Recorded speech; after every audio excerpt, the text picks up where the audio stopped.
Audiobooks on Apple Books gives you the freedom to listen to that one story you really want, subscription-free. Whether it's a sci-fi novel or a mystery, one that moves you or one that soothes you, you can find the audiobook that truly inspires you on Apple Books. Any genre, anytime, at your own pace. Explore the new collection of $9.99 audiobooks on Apple Books and listen now on the Apple Books app. The Moth is brought to you by Progressive.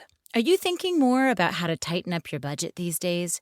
Drivers who switch by saving to Progressive save over $700 on average, and customers can qualify for an average of 6 discounts when they sign up. A little off your rate each month goes a long way. Get a quote today at Progressive.com. Progressive Casual Insurance Company and Affiliates. National annual average insurance savings by new customers surveyed in 2020. Potential savings will vary. Discounts vary and are not available in all states and situations.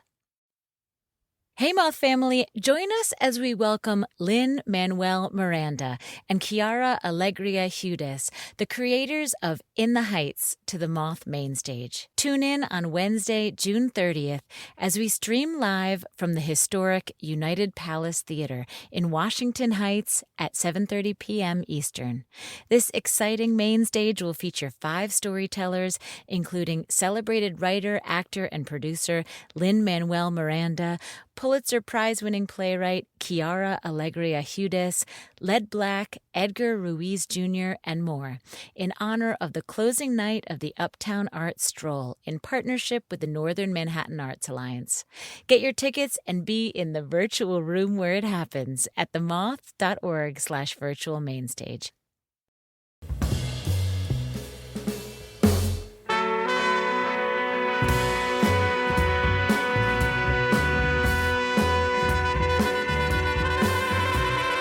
From PRX, this is the Moth Radio Hour. I'm Jay Allison, producer of this radio show, and I'll be your host for this episode about our fathers, grandfathers, stepfathers, and our first story about becoming a dad yourself, a moment that's transformative for most men. It's the moment you join the generational flow, when you play an actual role in the continuity of the species. And you discover the wild love that, as it turns out, was lying dormant, waiting for that moment of birth to flame into being. Before you get there, though, there's the actual process of birth to go through. Admittedly, quite a bit easier for men than for women, but for some, like our next storyteller, still a challenge. Here's Andrew Postman from a Moth show with the theme Guts, Stories from the Razor's Edge. I was 18 the first time I fainted my cousin's bris. He was 8 days old, and he was to be circumcised. It was summer, very hot, an overcrowded room, and someone pushed a movie camera into my hands and told me to film it. For some reason, I listened, and I put my finger on the zoom button, and as the mohel was about to do his business, I remember hearing my mother call out to my father and say, "Neil, catch him." And I wondered who she was talking about. The next thing, someone was loosening my belt, someone else was loosening my tie, and as I realized what had happened and the commotion I must have made by fainting, I looked up and I was panicked that what I had done might have made the mohel miss. But he looked down at me and he assured me that almost every time he did this, he lost at least one man. So I was in good company. A little less than a year later, I was in college. I fainted for the second time. This time it was in a movie. And I wish I could tell you it was a hyper-violent film like the Salvador Dali movie where someone apparently takes a razor blade and slices open an eyeball. But I believe I am the only person ever to faint at an Ingmar Bergman movie. It was cries and whispers, and the woman, who not surprisingly was in a tragically unhappy marriage, is in her nightgown sitting in front of her vanity, and I won't go into detail except to say that lots of little bits of glass and blood were involved. I felt my head getting snowy, and I whispered to my friend that I had to get out, and because it was a school classroom, it was those chairs with the desk tables, and it was very hard to sidestep. The next thing I remember, I was looking up at blackness, and I heard the crackling of a walkie-talkie that the campus policemen carry around. And I remember hearing Man Down Film Society. The next time I fainted was also in a movie, only this time it was not from something I saw, but something I heard. Again, I wish I could tell you it was a Sam Peckinpah film, but in fact the movie was All That Jazz. The story of choreographer Bob Fosse. In the movie, Roy Scheider, who plays Bob Fosse, is about to have open heart surgery. And at this point, I knew myself well enough to cover my eyes, but I didn't cover my ears. And the sound of the rib stretcher with its twisting, cranking, almost metallic sound of pulling the ribs apart was too much for me to bear. I expanded my fainting repertoire the next time when I was fitted for contact lenses. My eye doctor said he'd never had a patient he couldn't get the lens in, and he kept coming at me, and I kept pulling away. And he said, you know, women are usually better at this than men because from the time they're little girls, they're putting on makeup, so they're used to touching around their eyes, but I'll get it. And he kept trying, and I pulled away like a fish on a hook, and he said, you are one of the tougher ones, but I'll get it. And I remember the last time he came at me, I could see the lens and I thought we're going to do it this time. I remember looking up at him from the floor of his office. And he looked over and he said, you really are one of the worst patients I've had. And I proceeded to throw up all over his office. I got to my feet, he held me down the corridor, we got to the reception area, and I threw up all over the reception area. And in disgust, he waved me away, told me to go home for a week and practice in front of the mirror, touching my own eye. I thanked him, I apologized, and I threw up all over the entrance to the office. There are about a half dozen other episodes. I won't go into detail. But my friends and family laughed at the idea of my being a surgeon or even a soldier. And a friend of mine said, I'm just going to tell you the plot to Reservoir Dogs because you're never going to see it. And when my wife got pregnant, everyone just sort of assumed that there would be no way that I could be in the delivery room. In fact, I'd probably be barred from the delivery room. But I wanted to prove that they were wrong, and I wanted to be there, so I went into training. And I rented Godfather 2. And with the remote control in my left hand and my finger on the step frame super slow-mo button, I watched the scene where Robert De Niro plunges his dagger into the belly of the Sicilian crime lord who had killed his mother years before. And frame by frame, I watched him gut the man as the knife rode up his chest. I rented Reservoir Dogs and watched the notorious scene over and over where Michael Madsen slices off the ear of the policeman. And when my wife's water broke, I felt that I was about as ready or unready as any other expectant father. We drove to the hospital. We got into the delivery room. Everything was going well. She asked me if I was okay, and I said I was, and I thought I was. And everything was going fine, and then suddenly everything was not going fine. And lots of meconium was coming out of her, and the obstetrician went over and felt her belly, and I could see something was wrong. And he said that as the baby was coming down the chute, he had folded back and was breech, and he was going to have to do an emergency C-section. The phrase emergency C-section is not something anyone wants to hear, but someone who's fainted at the movie All That Jazz really doesn't want to hear it. And as my wife was wheeled into the operating room and I was given hospital scrubs, I went in, I sat next to her. She couldn't see anything. There was a sheet between herself and her belly. I couldn't see anything either, but I could see the flash of the sharp instruments the doctor was going to use. She asked me if I was okay, and I said yes. And I was holding her hands, but I did keep an especially wide base in case anything happened. And the thing that I had not expected is how quickly everything would happen. And before I knew it, I saw the baby lifted up above the sheet, kind of like Simba at the beginning of Lion King. And I looked over, and it was this pink, slimy, very bloody thing, and it wasn't moving. And it felt like a year passed, and I was looking at it, and as soon as the baby started to squirm, I felt myself stand up from the stool, rise up, and I felt as strong and solid and certain on my legs as I'd ever felt before. I think more than any biped had ever felt before. And besides the thrill of being a new father, I remember telling myself and others later that I had vanquished the fainting bug because I had now seen blood in its most elemental way. I was seeing it doing what it's supposed to do, which is give life, rather than seeing it spurt out of stumps and parts of bodies and be the result of mutilation and violence.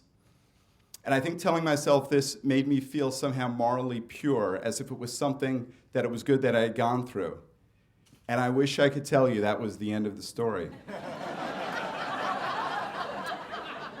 2 years later, my wife was pregnant again, and I told her I was going in with her to the amnio. I would help her get through it, even though she had a stomach of steel, and we all knew my history. And we went in, and I was standing next to her and holding her hand, and I said, "Just focus on me, I'll help you get through this." I said, "I'm going to give you state, and you give me a capital, and before you know it, it will be over." And the doctor plunged the big horse needle into her abdomen to bring out the amniotic fluid. And I said to Alex, my wife, I said, "California." And she said, "Sacramento." And I said, "Good, good." And out of the corner of my eye, I could see the beginning of the pinkish fluid starting to fill up the syringe. And I said, "Kentucky." And she said, "Lexington." And I said, "Actually, it's Frankfurt, but a lot of people think it's Lexington." And I couldn't help, out of the corner of my eye, I saw the fluid, a sort of grapefruit juice color, starting to fill up. And I said to her, "Nebraska." And she said, "Lincoln." I said, "That's good." And I looked over, and now I saw that the needle was almost completely filled. And I said, "Nebraska." And she said, "You just said Nebraska." I said, "No, I didn't." And I knew that I wanted to say Nebraska again, but suddenly it felt as if there were marbles in my mouth. I passed out, and the entire dead weight of my body was now heading toward her pregnant belly with the giant needle stuck in it, the end of which was maybe an inch from our unborn child's body. To this day, I do not know how she did it, but from her back, my wife reached out her arm, half traffic cop, half superhero, and put it on my chest and stopped my momentum, this dead weight of her husband falling on and possibly killing our child. She held me up and she pushed me away, and I crumpled unconscious on the floor. About an hour later, as I was sitting on the curb on the Upper East Side in the sunlight, trying to get my wits about me, dazed and woozy, I was repulsed by what I had just almost done. I was inconsolable, and I just kept shaking my head thinking, this cannot happen anymore. How can I do this?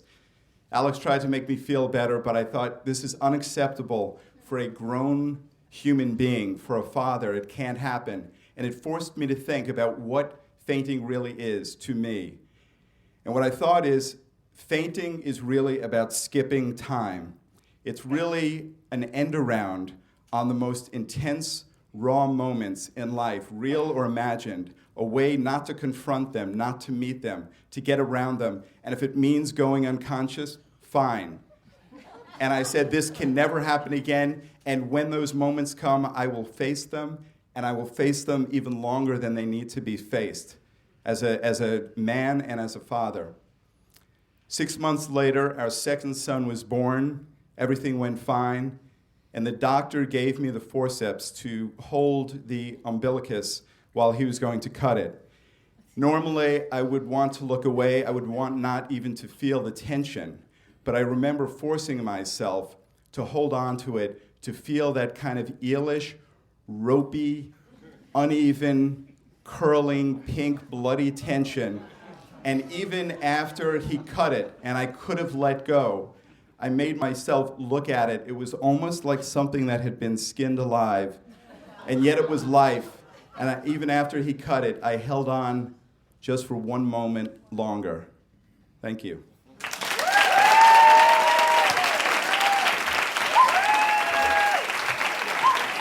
That was Andrew Postman.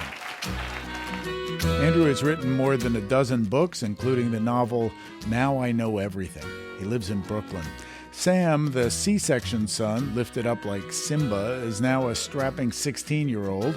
Charlie, the son Andrew nearly killed by fainting on the giant amnio needle stuck in his mother's belly, a scene I probably don't need to remind you about, is now 14 years old. And in the decade and a half since that moment, Andrew has not fainted again, not even when his now 9-year-old daughter Nell came into this world.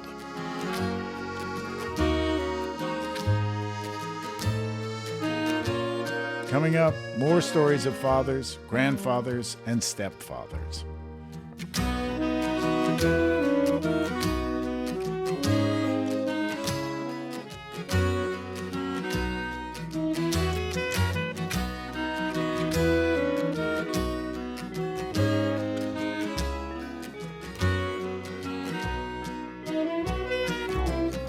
Moth Radio Hour is produced by Atlantic Public Media in Woods Hole, Massachusetts, and presented by PRX. Find the one audiobook that speaks to you, like the fiction bestseller that reimagines the unimaginable, the sci-fi novel that leaves you with more questions than answers, the thriller that keeps you tangled in plot twists, or the book on personal growth that unearths the peace within. Audiobooks on Apple Books gives you the freedom to hear that one story you really want, subscription-free. Explore the new collection of $9.99 audiobooks and listen now on the Apple Books app.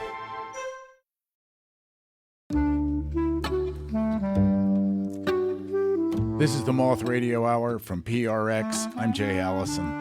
In this hour, stories about all kinds of fathers. As a parent, you wonder, what stories will your children tell about you? It's worth thinking about, so maybe you can give them a few good ones and hope they stick. Our next two stories are about a grandfather and a stepfather. First up, Boris Timonovsky, whose dedication to the memory of his ancestors is subject to debate, but he tells a good story about it. Here's Boris at a Moth show in New York City. Thank you. Last summer, after 16 years of absence, I went to the city in Russia where I grew up. I went there on company business, and I was bringing with me a suitcase filled with secondhand clothes that my mom asked me to distribute among her relatives there. I was really the first in my family to go back there after all those years. And she also gave me a hand-drawn map showing the location of my grandfather's grave at the local cemetery, and she asked me to go there. And when I was leaving, she asked me again, "Are you going to go there?" "Yes." "Promise?" "Promise." It was really important for her that I go there. My grandfather died when I was little, and she wanted me to remember him. She would tell me stories about him. I guess it was all a part of dealing with the loss. He was still very much alive in her mind, and she wanted him to continue to live in my mind too. But I was just too little when it all happened, so I didn't remember much. So I thought maybe this visit to his grave at the cemetery for her would make things up, would make up for what she thought was her loss, her failure in keeping his memory alive. So I promised that the first thing I do when I get there would be go to the cemetery. Well, the first thing I did when I got there was locate my high school girlfriend. And I got caught up in work, and I had a lot of catching up to do with my childhood friends. So it wasn't until a day before I was leaving that I actually found time to go to the cemetery. And it was late in the afternoon, and right by the entrance there was a woman who was selling flowers. And by then she only had 7 carnations left in her bucket. And I bought them all, but when I reached for my wallet, I realized I didn't have the map with me. I had no idea what happened to that map, and I had no idea where my grandfather's grave was located. I could call my mom and ask her. There was a payphone right there, and I still had 10 or 15 minutes left on my calling card, and it was already morning in New York. But the problem was I had already told her that I went to the cemetery. And really, you know, what was I going to say? That I decided to go again but lost the map. She knows who she's dealing with. She should see right through it. So I thought I'd find some help, and I went to look for the main office. And I found the main office, and it was actually in the middle of the cemetery, and it occupied an actual family mausoleum. So I figured some affluent family must have commissioned it for themselves, but then maybe immigrated to the United States, so the management took advantage of the opportunity and moved right in. And fortunately for me, it was open, and inside was a small office filled with file cabinets. It kind of looked like a financial aid office at some community college. And behind the counter was an old woman. She was reading, and she said, yes, she'd help me locate my grandfather's records. And she started looking in those file cabinets, and she was doing everything so slowly. I knew it was going to take forever. And then the back room door opened, and a little boy walked in, an 8-year-old, I think. And he said, Grandma, I don't want to play anymore. Let's go home. And I could see through the door that there was a computer in the back room with Pac-Man or something like that on the screen. And she says, do Grandma a favor. Go do a grave identification search. The name is Abraham Pekarsky. And the boy says, yeah, should I look in the mass graves too? And she turns to me and she says, did you say he died in the war? No, he died in the early 70s. So the boy went back inside, and a couple of minutes later, he comes back with a printout. And I was going to reach for it, but the boy's grandmother says, no, let me see it first. It's $5 per grave. And I say, well, is there more than one? She says, yes, there's always more than one. So it turned out there were 17 Abraham Pekarskys on the list. And I paid for 2. The two who died in the early 70s and whose age, I believe, closely matched my grandfather's. And I went to look for them. I was hoping that at least one of them would have a portrait on the tombstone. At least it is the custom with the Russian immigrants here in New York to put portraits on tombstones. So I thought, this way I'll know which grave is mine. And I was walking through the cemetery, and lots of tombstones had portraits on them. And I was looking at the faces, and I was thinking that the faces I saw there didn't look quite as happy as the faces that I see on our Russian tombstones here in Brooklyn. So I thought that maybe to have immigrated wasn't such a bad thing after all. Maybe all those immigrants did find that happiness that they went after. So I found the first grave, and it said Abraham Pekarsky on it, but there was no portrait. There was an inscription from the loving wife and children. I had no idea whether this was the right one or not, so I went to look for the other one. I found it too, and that one was virtually indistinguishable from the first one. Even the granite was of the same color. It said Abraham Pekarsky, no portrait. The inscription was slightly different. It said from the grieving family. So I had really no idea what to do. Was my family the loving one or the grieving one? I was standing there, and I was waiting. I was thinking maybe some sort of a special feeling would come to me. I thought maybe I'd feel some sort of a kinship with the person who was laying there. But I just kept wondering whether this wasn't a total stranger who was buried there. I tried to remember all I knew about my grandfather. He was a locksmith. He was a father of 3. One of them died in the war. He was a soccer fan. He died from a heart attack. Who was this Abraham Pekarsky? A dentist, a an auto accident victim. I really didn't know. I put 3 carnations on that grave, and I went back to the first one. I stood there too for a while, and again I was hoping that I'd feel something special, but it was getting late, and I remembered that I had yet to pack for the trip back to New York. So I put 3 more carnations. Well, I put 3 carnations on this grave, and I stood there with the last flower in my hands, and I didn't really know what to do with that one. Which Abraham Pekarsky should it go to? Should I just get rid of it? Should I take a flower from another grave maybe and make sure that each Abraham Pekarsky gets the equal number of flowers? I couldn't leave. I had to come up with some sort of a formula. And then suddenly I knew what to do. I put that flower on that same grave where I was standing. I thought, if this is really my grandfather who's laying there, then all is well and good, and he got the most. But if not, then let this be a consolation to the stranger, because it wasn't his, but somebody else's grandson who came all the way from America to pay his respect. And I left. I went to the hotel, and I never found that map again. I flew back to New York the next day. Mom and Dad picked me up at the airport. They have this thing about picking me up at airports.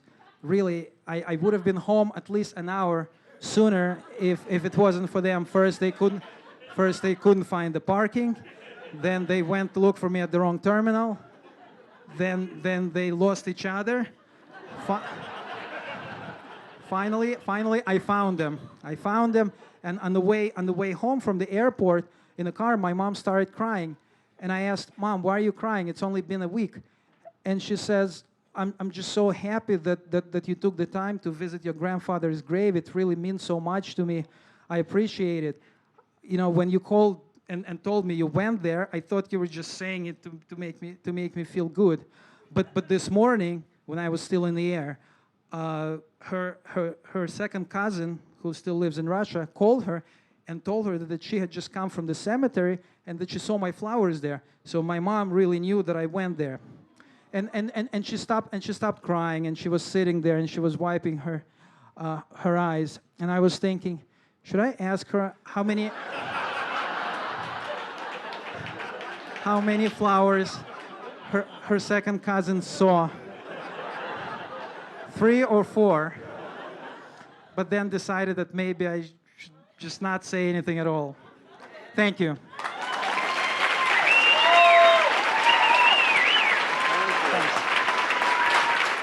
That was Boris Timonovsky. Boris is a software developer and a playwright living in New York. His latest play, Adam and Eve's Date, Number 5, was recently staged at the Manhattan Repertory Theater. Boris has been telling stories at the Moth since 2005 and is a Moth Story Slam winner.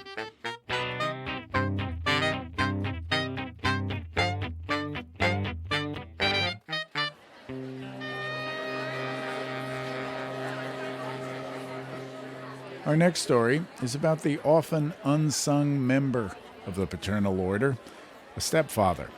It comes from Annalise Razik at a Moth Story Slam in Chicago.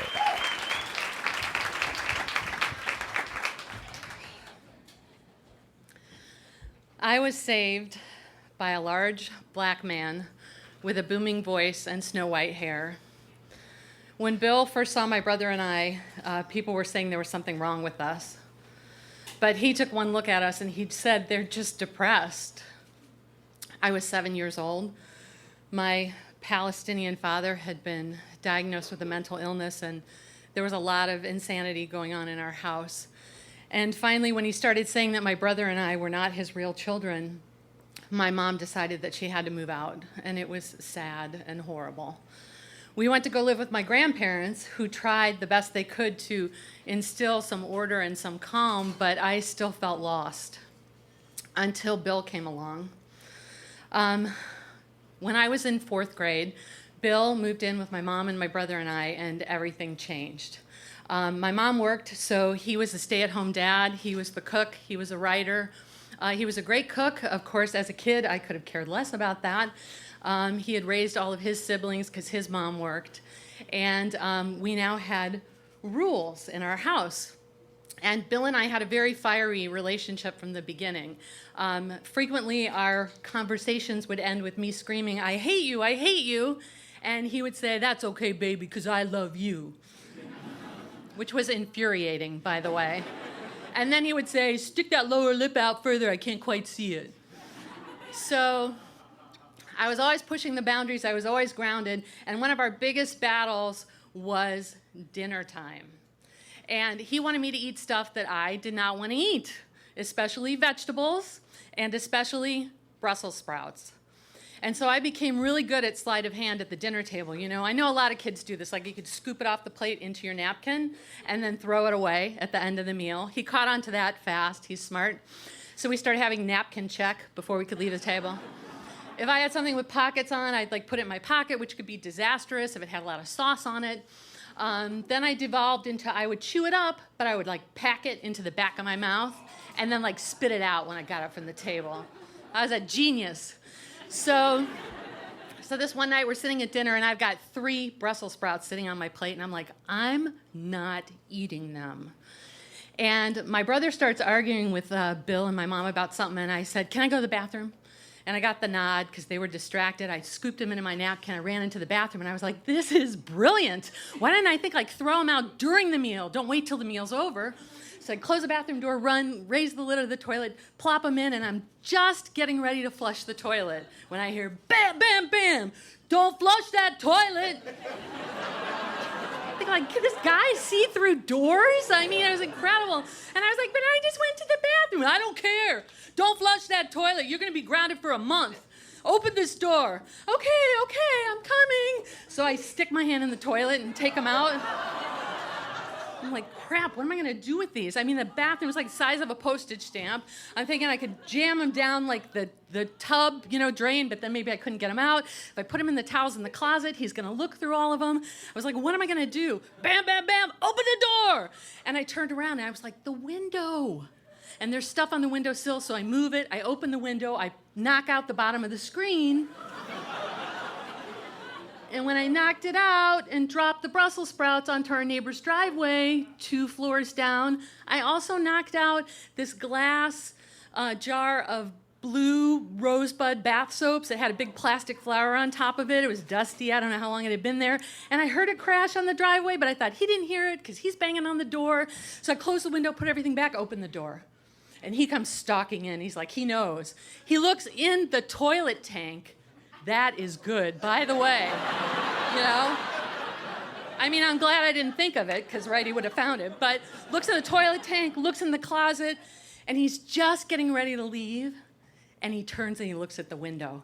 And I can see, like, the wheels turning, like he knows something's off. And I'm going, go, go, go, please go. And he goes over, moves the stuff, opens the window, and sticks his head out.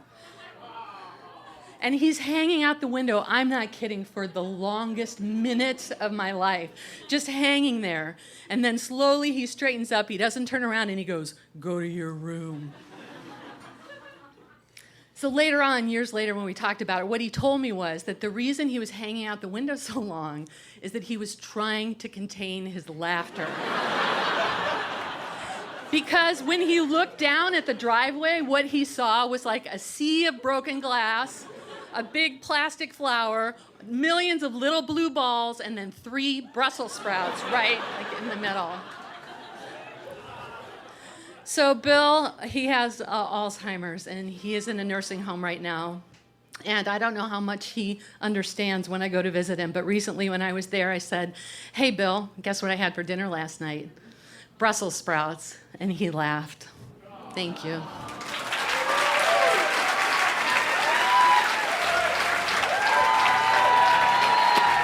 That was Annalise Razik. She's a Chicago-based performer, writer, peace activist, and grateful mother. Her creative endeavors have ranged from leading theater workshops with incarcerated women to singing in bands and playing the back end of a dragon.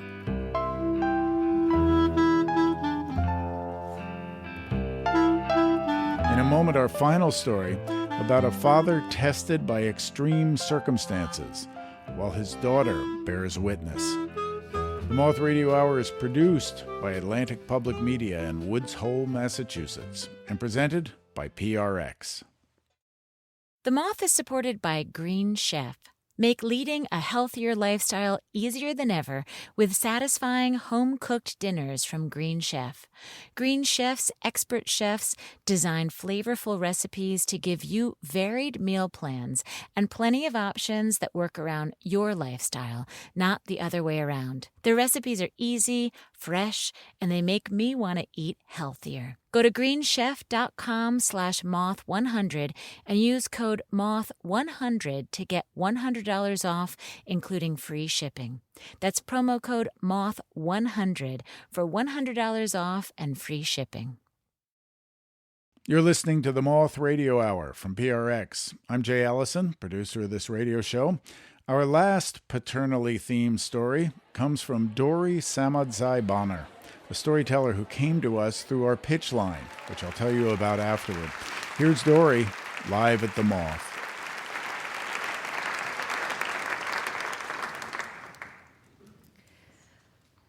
I grew up in Afghanistan during the Russian occupation, and as a child, I remember my dad being gone a lot. The subject of my dad's whereabouts was somewhat taboo in my household because my mom told us we were to never ask about him, so we never did. And sometimes I wondered if he cared about me.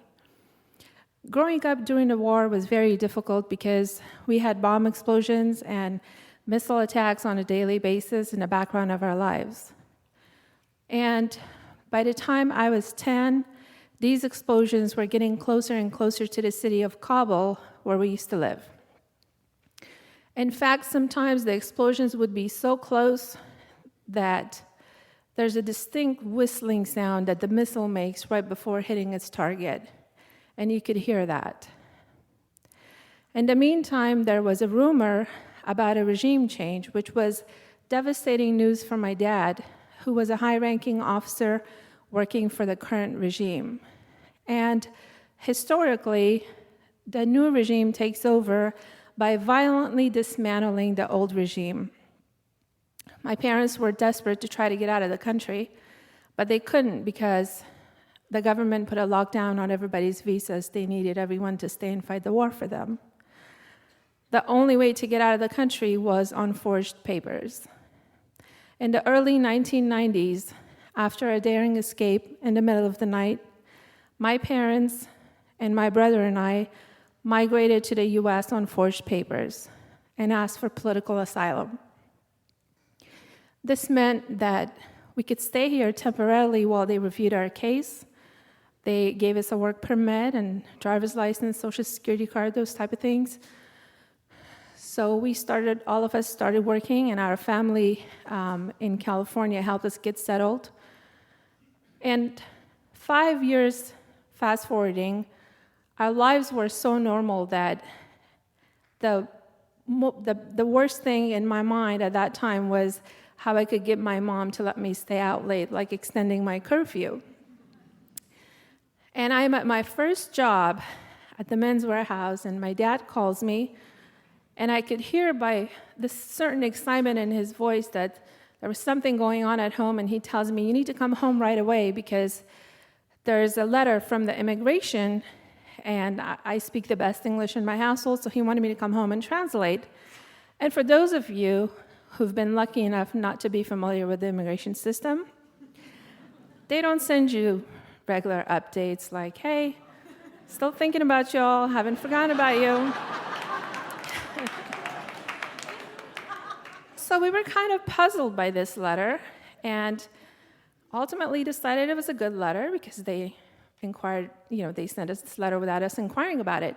I rush home and I find my dad in his security uniform, which he often wore, and my mom comes home too, and my brother comes home because my dad called all of them, and I'm sitting on the dining table, and all three of them are kind of hovered over me, and they're like kind of rushing me, come on, read it, what does it say? And so I read just the highlights really quickly, and it says, our appointment has been moved up to next week, and it says that we need to bring all of our legal documents and our family photos and things that are important. We start jumping up and down, and we're thinking, this is it. this is the appointment that we've been waiting for. And the day of our appointment, we drive about 45 minutes to downtown Los Angeles, and we go into a big government building. You walk in, and there's metal detectors. We go past that and check in with security guards. We go upstairs, and there's an immigration officer waiting for us, and he guides us into this room. And the moment that the doors open up, it was like all of us looked at each other. We felt like we were in the wrong place. The people that were sitting there, they looked like they were visibly upset. Some of them were still crying. But we still went ahead and we sat down, and they told us that just sit down until you hear your last name.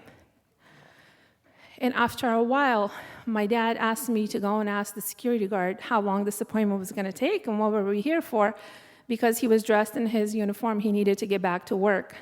So I go up and I ask this immigration officer, hey, can you tell me how long this appointment might take, because my dad needs to get back to work? And he says, your dad will get back to work all right, just not in this country. And it was like my heart just dropped. Going back is not an option because we're now considered traitors. And I sit down and hesitantly I told my dad this. And it was like the moment that I told him what the security guard said or what this immigration officer said, it was like my dad just lost all the color in his face. He just looked pale. After a while, I'm looking over at my dad. He's hunched over, and he's holding his chest. And he's visibly in some kind of pain. And this pain continues on.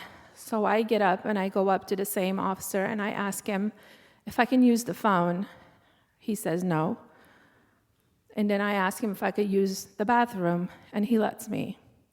I just open up these doors and I start rushing. There's a long hallway, and I'm looking to the left, I'm looking to the right, I'm just looking for a telephone.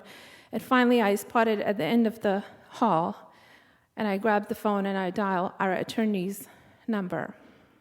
Now, I was extremely upset with our attorney because we couldn't afford even our own meals. Yet the only thing that we wanted to be sure that we could have was an attorney. And so for her not to be here was really upsetting to me. And this girl answers the phone. She sounds like she's about 18 years old, like my age at that time. And I have to convince her to put our attorney on the phone, and she keeps refusing. And finally, I tell her it's an emergency. Please put Jody on the phone. And as soon as I hear her voice on the other end of the phone, I just completely break down. And I explain to her that something is wrong with my dad, and they won't let us get help for him. She tells me to just sit still, sit tight, and that she was going to see what she could do. And so we're sitting there, and my dad continues to be in pain. After 30 to 45 minutes later, a man walks in and says our last name, and all four of us get up, and we're following him. We're not sure where, but we're following him, and we end up going into this small office, which it was so small that only my dad and I could barely fit in it. And there's a man in there who's working on his desk. He didn't even acknowledge that we were standing there. He didn't speak to us one word. He just hands over this paper, and the paper said that our visa had been extended for 3 months so that we could go get my dad some medical help, which we did right away. And afterwards, the next 3 months is the worst time of my life by far, because we're fearing deportation every single day. And whenever we would see the mailman show up and put mail in our mailbox, it was like a dreaded task. None of us wanted to go and check our mailbox. And my dad's behavior was so completely over the top. He moves out of my mom's bedroom and moves into the living room, and our blinds are closed, whether it's day or nighttime, and he sleeps with a pair of clothes right next to him. And whenever he would hear footsteps, he would jump out of the couch and look through the blinds and see who it was. We finally go to our final appointment at the end of the 3 months, And we walk in with our attorney, and I noticed that it was a different judge who was sitting there. It was an older gentleman, and he looks really intense. And I remember the first time that I saw him, in my mind, I was so intimidated by him because he wouldn't smile, he wouldn't talk or anything like that. And I was pretty intimidated because I had to translate whatever conversation was going to happen because I was our family's translator. So the judge carries on with our attorney for a little bit and then turns his attention to my dad. And after some basic questions, he gets right into it and starts asking my dad if he has a translator. And my dad says, my daughter will translate for us. And he tells me he says, young lady, whatever I say to you, you translate exactly what I say, nothing more, nothing less. And whatever your dad says, you tell me exactly what he says, nothing more, nothing less. And I agree. He asks my dad questions, really demeaning questions, like, do I understand correctly that you came here on forged papers? And my dad starts to say, well, yes, but, and then he goes on this long explanation, and then he cuts my dad off and says, I just want to hear yes or no. I don't care about the explanation. I don't need the explanation. And so this conversation goes on like this, back and forth, and it's not going well at all. And finally, he tells my dad, we here in the United States do not give citizenship to people that break the law. We can't, and I won't. And as soon as I translate this to my dad, I just put my head down and I just start praying. And when I open up my eyes, I see my dad rising out of his seat. And he starts unbuckling his belt, at which point I'm thinking he's completely losing his mind because I'm not sure what he's getting ready to do. But he lifts up his shirt on the right side and in his native language looks at the judge and says, this is what the communists did to me. He's pointing at a 45-inch knife scar. And then he pushes down his pants in the back and turns around a little bit and again says, this is what the communists did to me, pointing at 3 gunshot wounds. And then he takes off his shoes and takes off his socks and points at his toes and says, this is what the communists did to me. He's pointing at his toenails, which they had tried to pull with pliers. And I remember thinking, I know I am hearing what I'm hearing, but somehow everything wasn't registering. Because as I am translating these horrible things, I am also learning for the first time about my dad's whereabouts. In all those times that I didn't know where he was in prison being tortured. And in that moment, I have never felt more sorrow. He continues to tell the judge, it's easy for you to judge me. You sit in that seat and you wear this robe. But if you came on this side and you looked at me one man to another, you will see that everything I did to save my children. I had no other choice. And you might deny it right now, but had it been you, I know you would do the same thing. And if you have to show the American public that you didn't take it easy on us, I understand. Send me back. I volunteer. But please let my children stay. Please give my children a new home. And then he just puts his head down and starts just crying like a baby. And the judge leaves. We're on a break. And he comes back after an hour. And as soon as he enters the room, I noticed that he doesn't have his robe on, and we thought we're still on break. But he goes up to his chamber and grabs something and starts walking back down and towards us. We're pretty nervous because we're not sure why he's walking towards us. And the entire time, his both eyes were on my dad. He goes past me, behind me, and stops right next to my dad. My dad turns his chair and looks at him up, and he says, "Mr. Samatzai, let me see your hand." My dad shows him his hand, and he puts a stamp on my dad's hand and says, "Mr. Samatzai, I would like you to be the one to stamp your children's papers." Together, they stamp our papers, and when they move their hands, it reads, "Asylum granted." He then flips the page to my parents' papers and stamps it with the same stamp, then looks on to my dad and still puts his hand on his shoulder and says, "Welcome to America." It took us 18 years from the day that we arrived here for me to be granted an American citizenship. On January 29, 2009, as I stood there and I was sworn in as an American citizen, I pledged allegiance to my new homeland.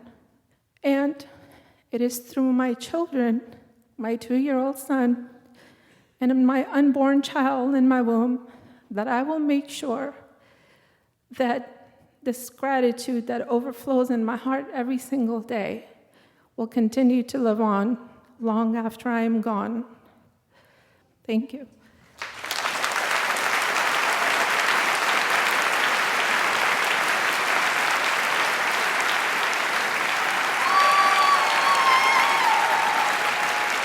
Dori Samadzai Bonner is a writer and first came to the Moth through our pitch line. She's told her stories on stages around the country and has gotten a standing ovation every time. You can listen to her first Moth story about her journey out of Afghanistan at themoth.org. Maybe you'd like to do as Dori did and leave a short message telling us about your story. You can record it right on our site, themoth.org, or call 877-799-MOTH. That's 877-799-6684.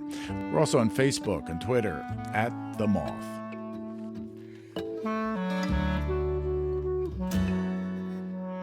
That's it for this episode of the Moth Radio Hour. We hope you'll join us next time, and that's the story from the Moth.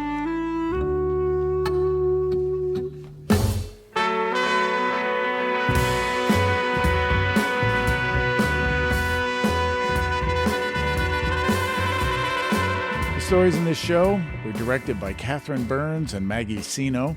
The rest of the Moth directorial staff includes Sarah Haberman, Sarah Austin Jeunesse, Jennifer Hickson, and Meg Bowles. Production support from Whitney Jones. Moth stories are true as remembered and affirmed by the storytellers. Moth events are recorded by Argo Studios in New York City, supervised by Paul Ruest.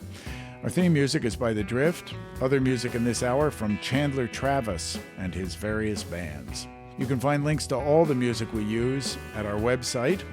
The Moth is produced for radio by me, Jay Allison, father of 5 children, and I work on the show with Vicki Merrick at Atlantic Public Media in Woods Hole, Massachusetts. This hour was produced with funds from the Corporation for Public Broadcasting, the National Endowment for the Arts, and the John D. and Catherine T. MacArthur Foundation, committed to building a more just, verdant, and peaceful world. The Moth Radio Hour is presented by PRX. For more about our podcast, for information on pitching, your own story, and everything else, go to our website, themoth.org.